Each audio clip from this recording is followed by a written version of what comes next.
Hi, I'd like to talk to you about what Nintex Workflow 2010 adds to the SharePoint 2010 workflow story. We get a lot of questions, and we understand them. Questions like, workflow improved a lot in SharePoint 2010. SharePoint Designer's better, Visio allows for graphical workflow design. Do I really need anything more now? Or questions like, Nintex Workflow 2010 looks good, but how much of it is really just a nicer reworking of the functionality that SharePoint already provides? Like, for example, site workflows or reusable workflows or the use of info path forms for workflow startup forms and task forms. Well, we have answers. So everything you're about to see is something that is not delivered by SharePoint out of the box. It's also not offered by SharePoint Designer. And finally, it's not offered by Visio either. So let's get started. First off, you have the ability to design, deploy, and manage everything about workflow from within SharePoint itself. So start in SharePoint, stay in SharePoint while you're designing workflows, draw and configure workflows at the exact same time. We don't separate the drawing out of the workflow logic from the configuring of the workflow steps. And then you can immediately, once you publish it, use your finished designs. No desktop installs, no extra anything. Just stay inside of SharePoint and get work done. It's easy to learn, and it's even easier to master. There's a very easy drag and drop graphical designer built into every copy of Nintex Workflow and therefore built into every SharePoint site. And that designer is optimized to help you get more work done faster with fewer clicks, fewer pop-ups, fewer busy steps. There's one dialog box for every single workflow setting. When you configure an action, there's one ribbon bar to set everything. No popping around, no random work. Just get work done quickly and easily. And finally, we haven't made a lot of noise about this, but the fact that we draw all the lines and guide you through the design of the workflow means you're not going to miss any accidental paths the workflow might take. We'll make sure that workflow makes sense, and we validate it every step of the way with every step you take. It's also really easy to use the workflows it designs. So lazy approval has been around for some time, but it's still incredibly useful. It lets you complete a workflow task by simply replying to an email. There's also roll-up views of every single workflow task waiting for you no matter where it lives, in which site, in which collection, in which web application, anything in your SharePoint environment. And you can easily also take action on and monitor the progress of all workflows you started no matter where they live as well. On that note, you can track and analyze everything.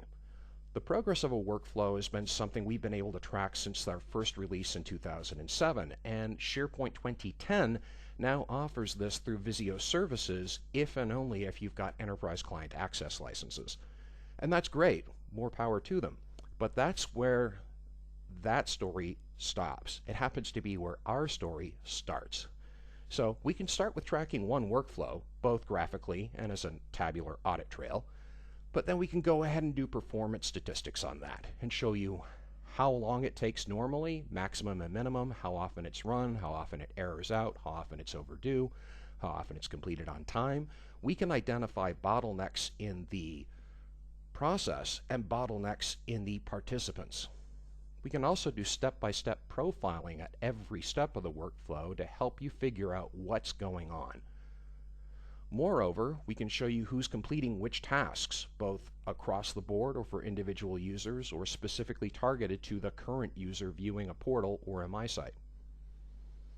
We can monitor user workloads, who's been given the most work, who's keeping up with that work, who delegates a lot, who's letting things fall behind. And we can audit which workflows are getting completed, which ones get canceled, which ones are overdue. We can handle status updates. You will know what's going on. The right hand will know what the left hand is doing. There's also a really easy way to reuse your hard work. User-defined actions are a brand new feature we introduced in SharePoint 2010 that actually they're for Nintex Workflow 2010 for SharePoint 2010. And user-defined actions allow you to create a workflow with input and output parameters, and therefore save it to the toolbox so it can be used as if it were a piece of code in other workflows. So reuse building blocks of logic that you created without writing a single line of code. And when you want to kick things up a notch and have two completely independent workflows talk to each other, you can do that, again, without writing a single line of code. And finally, we've had this around since early 2007, but templates, they're everywhere, they're easy to create, they're easy to modify, and they're easy to share. You can also secure and govern every step of every workflow and the entire workflow environment as a whole. So you control access to design privileges, and you control access to individual workflow actions. You can also enforce the review of changes to workflow or new workflows when they're created in production collaboration style sites. And for more formal deployments, we absolutely support a develop to test to production stage deployment model. And then you have the ability to version workflow designs and go back to old versions or grandfather running instances and make sure everything runs smoothly and nothing gets disrupted as you evolve and enhance your workflow processes. Workflows really ought to look like business diagrams and not like program flowcharts. And the more busy work steps you add to a diagram, the less it becomes easy to understand. We'll help you out with this in a big way.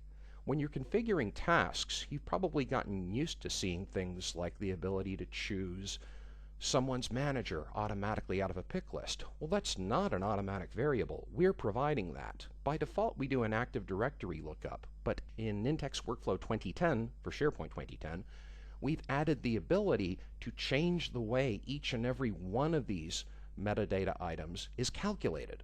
So by default, we still do an Active Directory lookup, but you can change it to a lookup of the SharePoint User Profile Store, or a database, or a third-party LDAP provider, or anything you'd like. You can even add new kinds of metadata to suit your own needs.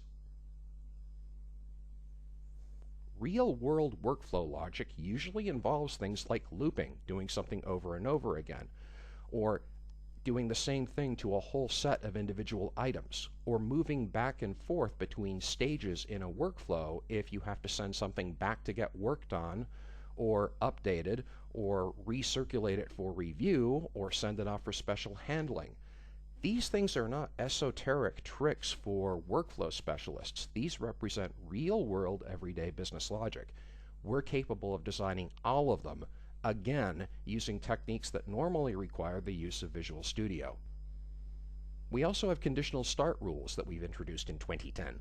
This gives you the ability to register any of a number of workflows to react to a change to an item or the creation of an item or a document, and have the workflow decide whether or not to fire based on a value on a property or a value about the user or a comparison of an old value to a new value. Finally, and we've had this for a while, but it's still a big value add, we give you the ability to schedule a workflow for execution at a later point in time, and the ability to repeat it on a regular basis. You can connect to content across your entire SharePoint farm. You're not limited to operating on content within one site. You can hit things in other sites in the same collection, other site collections, other web applications, everything.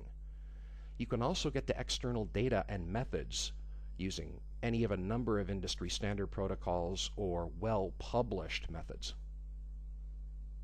And finally, you can reach more SharePoint functionality like Word services and Excel services and user profiles, business connectivity services, which is a gateway to a wide variety of different data sources and applications, and even SharePoint Search for structured property-based queries. And that's not all. It's not just for SharePoint functionality, it's for other products too.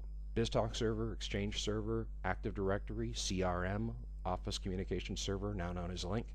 We can talk to all of it, and it's right in the box. So if you look at the contribution Nintex Workflow makes to SharePoint's workflow story, We can talk about it in terms of what we add to SharePoint workflow. We've been doing that for years. We add a graphical design environment built into every copy of SharePoint. We add over 100 actions for creating best-of-breed workflows, from the simple to the extremely complex. And we add an entire management dimension to the SharePoint workflow equation. And all of that's great. But it might be a really good idea to look at what we do to the SharePoint workflow picture. We make workflow truly easy, from the simple to the incredibly elaborate.